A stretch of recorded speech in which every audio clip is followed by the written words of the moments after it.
Are companies scamming you with waterproof boots? Hi guys, welcome to the workshop episode 2.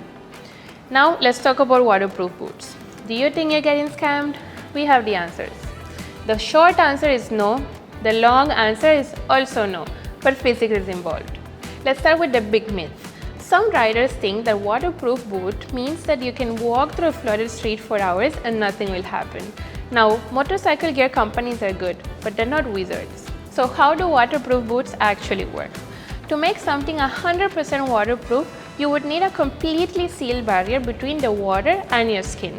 Think rubber boots or plastic bags. Sounds amazing until you realize that 2 minutes later, your feet have become a sauna. Your feet and your skin need to breathe.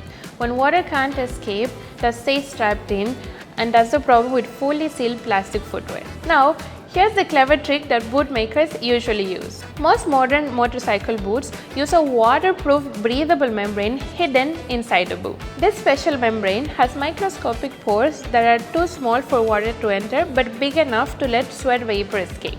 So your feet stay dry from the rain and less sweaty from inside moisture. Pretty clever, right?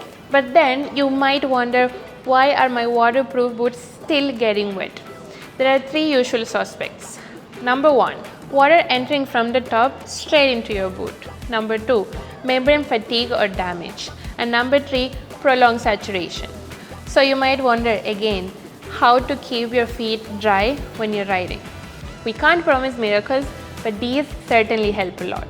First, wear your pant over your boots, not tucked in like you're going fishing. Second, clean your boots after wet rides. Dirt and salt can mess with the membrane. Third, use a water repellent spray so that water droplets bead off instead of soaking into your boot.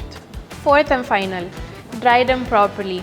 Once you're home from a ride, open them up, remove the insoles and let your boots breathe so that they're ready for the next ride. So here's the bottom line. Waterproof boots are not a scam. They're a clever compromise between waterproofing and breathability. Now, if you've been riding for 6 hours in a monsoon and your feet still get wet, that's not the gear failing, that's just the weather winning. See you next time at the workshop.